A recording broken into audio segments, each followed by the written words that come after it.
¿Cómo podían lanchas de madera, más pequeñas que el yate de un millonario, hundir a 6.000 soldados japoneses en una sola noche? Esta es la historia no contada del arma secreta de Estados Unidos que hizo que Japón temiera la misma oscuridad que antes dominaba. Los reflectores de los destructores japoneses barrían la superficie negra del mar de la Salomón como dedos de la muerte. Por un momento el haz pasó tan cerca de nuestra proa que el mar pareció temblar en luz plateada, pero nos evadió. Permanecimos inmóviles, 23 marineros pegados a la cubierta de la PT-164, respiraciones contenidas, corazones latiendo, motores al ralentí. Solo el susurro de las olas contra la madera nos separaba del descubrimiento.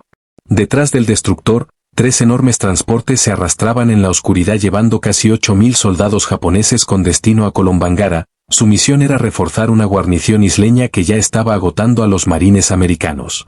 Era julio y, en menos de 4 minutos, esta frágil embarcación de madera, más pequeña que el yate de un millonario, decidiría el destino de miles.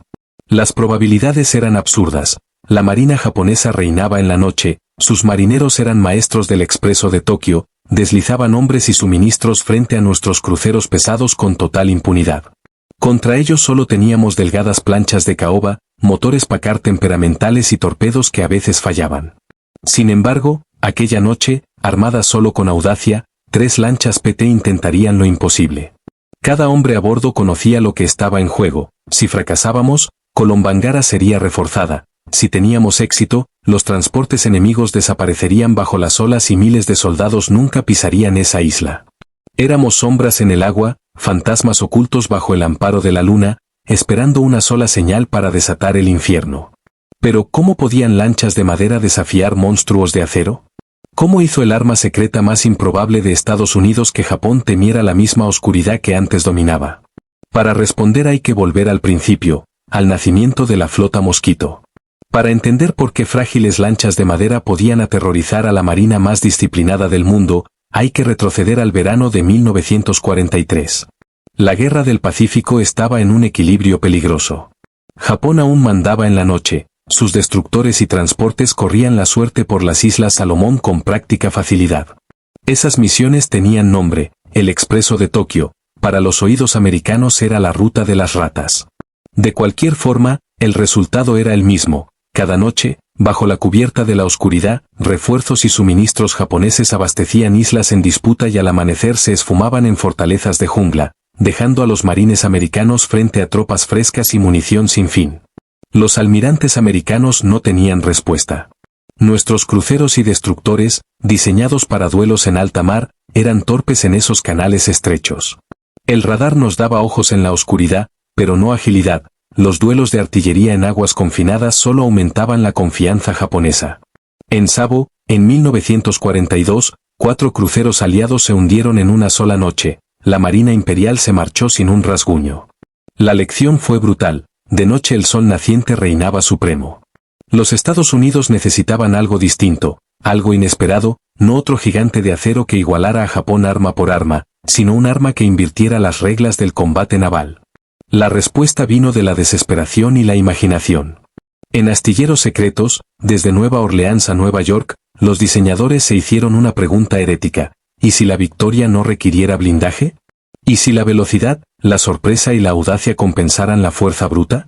De esa apuesta nació la lancha patrullera torpedera, 80 pies de caoba laminada, motores Packard de potencia aérea adaptados al mar, y 4 torpedos Mark 13, cada uno con el tamaño de una casa, amarrados a la cubierta de una embarcación de madera. Ametralladoras alineaban los costados, 250 dobles que vomitaban fuego en la noche y un cañón de 20 milímetros para dar la estocada final, suficiente para hostigar a un gigante el tiempo necesario para que los torpedos hicieran su trabajo. Pero el poder de fuego era solo la mitad de la historia, la otra mitad era la gente. La Marina pidió voluntarios para servicio peligroso, con tasas de bajas superiores al 50%. 200 se ofrecieron, 40 fueron elegidos, una mezcla de chicos de granja, jóvenes de ciudad, graduados universitarios y desertores, hombres que habían pescado ríos, construido motores y navegado por las estrellas. No vinieron porque las PT prometieran gloria, vinieron porque prometían acción.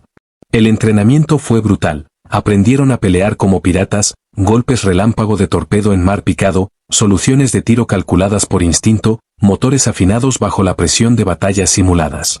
El comandante James Patterson, Wild Jim para sus hombres, martilló una lección en cada tripulación.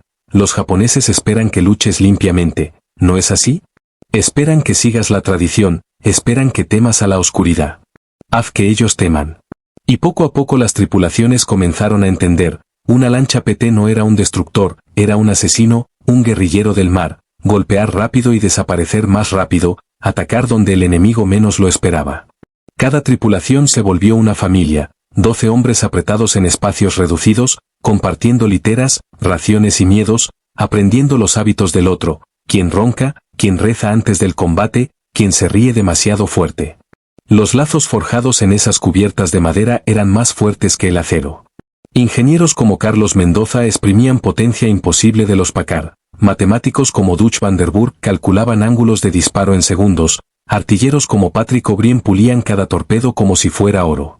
Cada hombre contaba, cada habilidad importaba. En barcos más grandes un marinero podía perderse entre cientos. En una PT nadie podía esconderse. Para la primavera de 1943 las embarcaciones estaban listas, las tripulaciones entrenadas, los motores probados, la doctrina forjada. La Marina, aún escéptica, las envió en silencio al sur del Pacífico. Los informes oficiales apenas las mencionaban, clasificadas como pequeñas embarcaciones, incluso para su propio bando, las PT fueron un secreto. Pero los secretos tienen poder. Los japoneses aún creían que dominaban la noche. No sabían que fantasmas de madera iban por ellos, lanchas capaces de deslizarse entre las sombras, golpear como un trueno y desvanecerse antes de que un destructor pudiera siquiera girar. Había nacido la flota Mosquito, y pronto la Marina Imperial aprendería que incluso un imperio podía desangrarse con 1000 pequeñas picaduras. 30 de junio de 1943. El puesto avanzado no era más que un depósito de combustible, unas chozas bajo palmas y un muelle rudimentario que se adentraba en la jungla. Lo primero que golpeaba era el olor, vegetación podrida, diésel y aire salobre cargado de descomposición.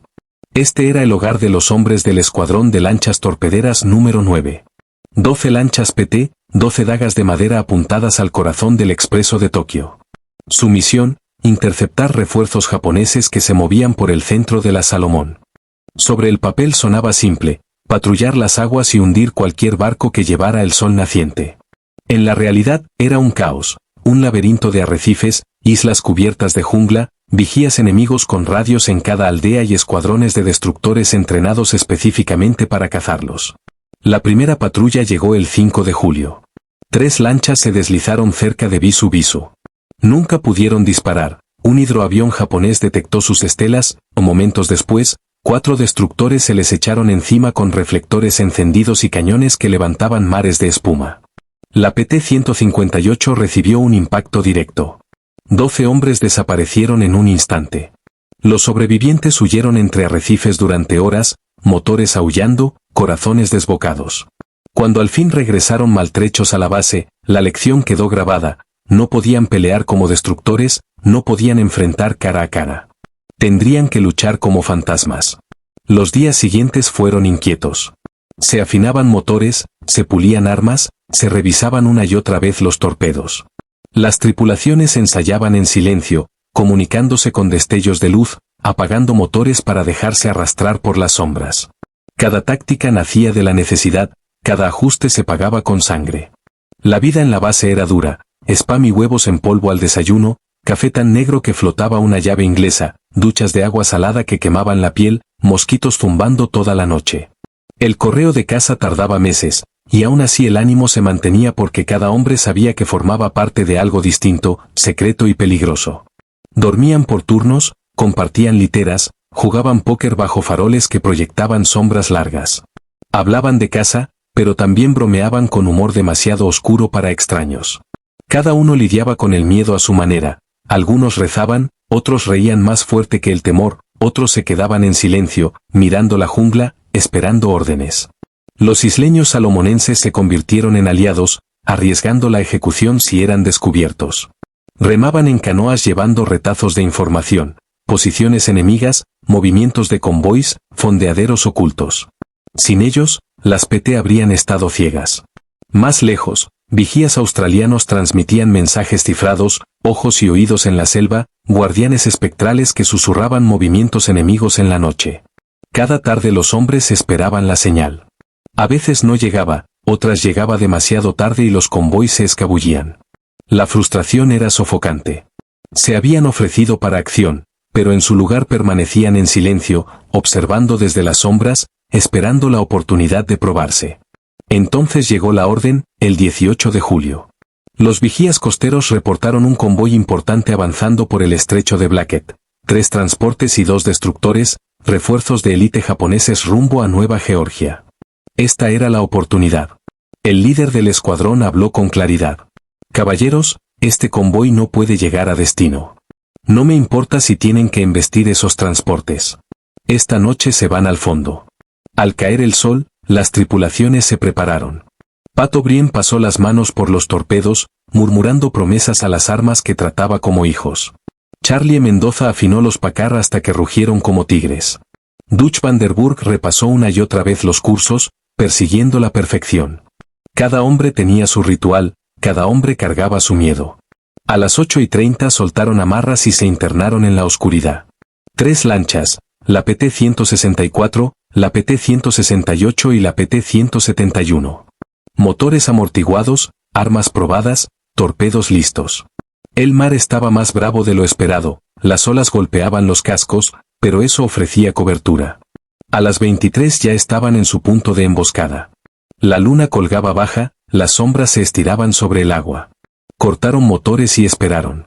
Los hombres permanecieron quietos, nervios tensos, escuchando cada crujido de la madera, cada golpe de ola. Cada segundo se alargaba. A las 11:47 la radio crepitó. 3 barcos grandes, 2 escoltas, rumbo 280, velocidad 18 nudos, distancia 15 millas. La cacería había comenzado y la flota Mosquito se preparó para mostrar los dientes. Medianoche, 20 de julio de 1943. El mar estaba oscuro e inquieto al norte de Bella Bella. 3 PT flotaban en silencio, motores al ralentí, ojos clavados en la negrura. Entonces aparecieron siluetas en el horizonte, al principio sombras contra las estrellas, luego contornos masivos deslizándose adelante. 2 destructores al frente, 3 transportes pesados detrás y otro destructor cerrando la retaguardia. Avanzaban en formación perfecta, confiados, inconscientes. El teniente comandante Arthur McMcPherson susurró el plan. La PT-168 atacaría por babor, la PT-171 por estribor y la PT-164, su lancha, iría directo por el medio, a través del ojo de la aguja entre 2 gigantes de acero. Era una locura. Pero la locura era lo último que los japoneses esperarían. Avante despacio, ordenó Mac. Las lanchas avanzaron a 5 nudos, casi sin moverse, dejando que el convoy viniera a ellas. A 2000 yardas ya se escuchaba el profundo retumbar de los diésel, el gemido de miles de toneladas empujando agua negra. A 1000 yardas, la orden llegó, 3 chasquidos en la radio. Los motores rugieron, pasaron de reposo a toda potencia. Las petes saltaron hacia adelante, proas levantadas, espuma estallando alrededor.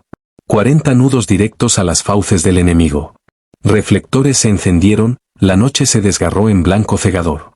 Los vigías japoneses se quedaron paralizados. Esperaban submarinos, quizá destructores, jamás esto, 3 fantasmas de madera lanzándose contra su formación. Los cañones abrieron fuego. Trazadoras de 25 milímetros rasgaron el mar con fuego verde. Las PT ya estaban dentro de la formación, demasiado cerca para los cañones grandes, demasiado rápidas para ser seguidas. El suboficial Tom Reagan apretó los gatillos, sus 250 escupieron furia, las trazadoras cruzaron el puente de un destructor, vidrios estallaron, chispas saltaron. Reagan sostuvo el disparo hasta que los cañones se pusieron al rojo. Fuego 1. Fuego 2. Pat O'Brien lanzó los torpedos. Las estelas blancas cortaron el agua negra. A 600 yardas no podían fallar. El primero golpeó bajo el puente de un transporte, el mar explotó en trueno, llamas se alzaron hacia el cielo. El segundo torpedo impactó en medio del casco, el barco se partió en 2. Miles de soldados cayeron gritando al agua. Detrás, la PT-168 lanzó su carga, ambos torpedos dieron en otro transporte repleto de munición. La explosión convirtió la noche en día, una bola de fuego rodó hacia el cielo, lluvia de acero y cuerpos en llamas cayeron sobre el mar. La onda expansiva tumbó a hombres en cubierta, las llamas alcanzaron el casco de la PT-168 y fueron apagadas a pisotones y con las manos desnudas. El convoy se sumió en el caos. Los destructores giraban desesperados, reflectores cruzados, cañones disparando a ciegas. Pero enfrentaban una elección imposible: disparar y arriesgarse a destruir a sus propios transportes, o no disparar y verlos morir. Uno de ellos giró directo hacia la PT-164, su proa cortando el agua como cuchilla. Faltaban 10 segundos para el impacto. Mac forzó los motores al límite, los Packard gritaron, la lancha giró en un arco desesperado. 10 pies, ese fue el margen, 10 pies entre sobrevivir o ser aniquilados. Al pasar, Harrigan descargó otra ráfaga sobre el puente enemigo, chispas y acero volando, hombres agachándose para cubrirse. La PT-171 no tuvo tanta suerte. Joy Antonelli alineó su ataque contra el tercer transporte, pero un reflector lo atrapó. Trazadoras cosieron su proa, los proyectiles desgarraban la madera. Un disparo alcanzó un torpedo, milagrosamente no explotó, pero Joy tuvo que retirarse con humo a popa. «Lancen lo que queda y salgamos», ordenó Mac. 2 torpedos más tronaron en el agua. El último transporte maniobró, esquivó los rastros. Las lanchas huyeron con los motores rugiendo, zigzagueando bajo una lluvia de fuego. Un solo impacto bastaba para convertirlas en astillas. Detrás de ellas, el mar ardía.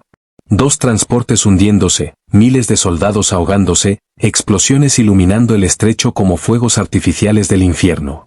La PT-168 maltrecha, pero viva.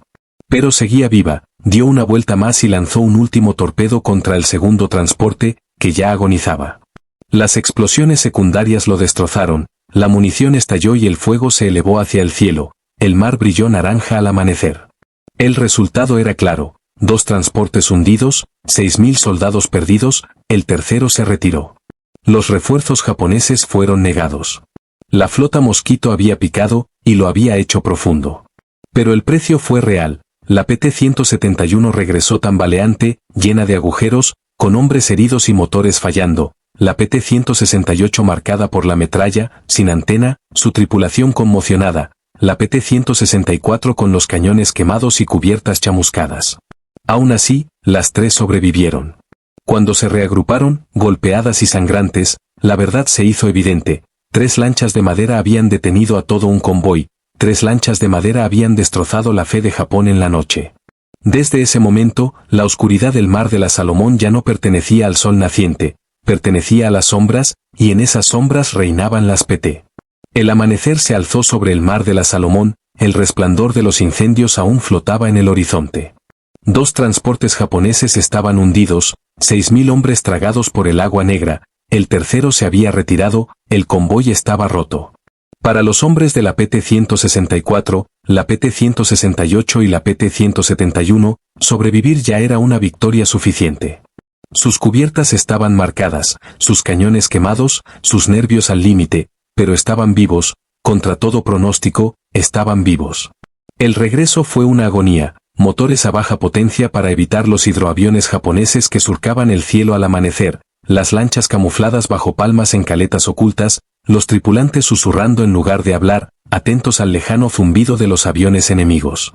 Las horas se arrastraban, 3 se convirtieron en 14 antes de llegar a Rendova, exhaustos, hambrientos, victoriosos. El interrogatorio fue inmediato. Los oficiales de inteligencia exigieron cada detalle: formaciones enemigas, calibres de cañón, tiempos de respuesta.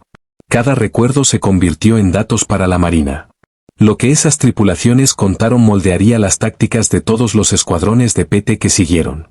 Las interceptaciones de radio contaron otra historia. Las comunicaciones japonesas describían nuevas armas secretas americanas, lanchas torpederas de alta velocidad que aparecían de la nada y desaparecían en la oscuridad. La Marina Imperial, antes dueña del combate nocturno, ya no estaba segura. Las sombras ya no les pertenecían. El impacto estratégico fue inmediato. Los convoys crecieron en tamaño pero se hicieron más lentos, los escoltas de destructores se duplicaron y luego triplicaron, con reflectores y aviones patrullando las rutas nocturnas. Cada ajuste significaba menos refuerzos llegando a las guarniciones, cada duda permitía a las tropas americanas en tierra respirar más tranquilas. Los efectos psicológicos fueron aún más profundos. Soldados japoneses en las playas esperaban barcos que nunca llegaban, el hambre reemplazó la confianza, el aislamiento reemplazó al refuerzo, ofensivas fueron canceladas, la moral se quebró. El mito de la invencibilidad quedó destrozado por 3 lanchas de madera y coraje. Pero el costo fue real. Semanas después, la PT-766 tocó una mina y toda la tripulación se perdió. La PT-762 quedó inmóvil y fue destrozada a plena luz del día por destructores japoneses. Joy Antonelli, de la PT-171, cayó por un francotirador en un puesto avanzado. Para octubre, 7 lanchas del escuadrón habían desaparecido, 73 hombres nunca regresaron. Sin embargo, el intercambio fue brutalmente favorable para Estados Unidos. Por cada lancha perdida, convoys enemigos sangraban, destructores, transportes, barcazas, miles de soldados que jamás pisaron el campo de batalla. Cada torpedo disparado se medía no solo en acero hundido, sino en vidas americanas salvadas en playas y selvas de la Salomón. Los sobrevivientes cargaron cicatrices invisibles tanto como visibles, pesadillas de barcos en llamas, los gritos de hombres ahogándose, la memoria de mirar reflectores sabiendo que la muerte estaba a un gatillo de distancia. Algunos se quebraron, otros se encerraron en silencio, otros reían más fuerte o bebían más, cualquier cosa para alejar la oscuridad. Pero todos sabían que habían cambiado la guerra. Cuando la noticia de la batalla se extendió por la flota, los susurros siguieron, historias de lanchas mosquito hundiendo gigantes, de embarcaciones de madera humillando al sol naciente. Los comunicados oficiales fueron cuidadosos, las PT seguían clasificadas, pero los marineros hablaban, y en sus historias la flota mosquito se volvió leyenda. Los japoneses nunca más volverían a poseer la noche por completo. Cada carrera de suministros llevaba ahora el peso del miedo, cada sombra en el horizonte podía esconder la picadura de un torpedo. Las secuelas del estrecho de Blackett no fueron solo tácticas, fueron psicológicas, fueron estratégicas. Fueron prueba de que la innovación y la audacia podían convertir la debilidad en fuerza. Prueba de que incluso en las aguas más oscuras, el valor podía brillar más que el acero. Y mientras el sol se alzaba sobre la Salomón aquella mañana de julio, los hombres del Escuadrón 9 sabían que no solo habían sobrevivido a una noche de fuego, habían alterado el equilibrio de la guerra en el Pacífico. La guerra siguió, las batallas crecieron, nombres como el Golfo de Leyte y Okinawa llenaron los titulares. Y aún así, en las sombras de la historia, la flota mosquito dejó una huella que ni bombas ni acorazados pudieron borrar. Para Japón, el miedo nunca desapareció. Oficiales que antes presumían de supremacía nocturna admitieron después de la guerra que las PT fueron su pesadilla. Los submarinos podían cazarse, los aviones podían verse venir, pero esos fantasmas de madera que atacaban de la nada y se desvanecían sin dejar rastro hicieron que la misma oscuridad se volviera enemiga. Ese temor se propagó, cada convoy se ralentizó, cada refuerzo se retrasó, cada plan fue reescrito. Miles de soldados japoneses murieron de hambre en islas porque los suministros nunca llegaron, no por bombarderos ni submarinos, sino por lanchas de madera construidas en secreto en astilleros americanos. Su legado se extendió más allá del Pacífico. La doctrina naval cambió. Armadas de todo el mundo estudiaron la campaña de las PT, velocidad, sorpresa, asimetría. Esos se convirtieron en principios de la guerra naval moderna en pequeñas embarcaciones, desde las lanchas misilísticas de la Guerra Fría hasta las naves de ataque rápido de hoy, todas llevan el ADN de aquellos invasores de contrachapado. Los hombres mismos llevaron la memoria de por vida. Dutch van der Berg volvió a Yale, mapeando corrientes oceánicas con la misma precisión con la que esquivaba destructores. Charlie Mendoza construyó motores de carreras en Los Ángeles, su taller un santuario a la velocidad. Patty O'Brien se quedó en la Marina, escribiendo el manual de mantenimiento de torpedos usado décadas después. Cada hombre, un hilo en un tapiz tejido con coraje e invención. Para ellos, las lanchas nunca fueron solo máquinas, eran salvavidas, ataúdes, hogares, leyendas. Demostraron que 12 hombres en una embarcación de madera podían alterar el curso de una guerra mundial. Y para Estados Unidos, las PT dejaron una lección más profunda, que la fuerza no siempre significa tamaño, que el valor no se mide en blindaje, que la innovación nacida de la desesperación puede torcer la historia. Cuando la última PT fue retirada en 1959, reemplazada por acero, misiles y radares, la historia pudo haber terminado, pero no lo hizo. Porque el espíritu de la flota mosquito sobrevivió, en cada nave rápida deslizándose por la noche, en cada incursión en el lugar más seguro del enemigo, En cada apuesta temeraria en el campo de batalla marino, aún resuena el eco de julio de 1943. 3 lanchas de madera contra un imperio. 3 lanchas de madera que probaron que la imaginación podía derrotar a la tradición. 3 lanchas de madera que hicieron que el sol naciente temiera a sus propias sombras. Ese es el legado de las PT, no solo barcos hundidos, no solo convoys detenidos, sino el recordatorio de que incluso en las noches más oscuras, hombres libres en frágiles embarcaciones pueden cambiar el rumbo de la historia.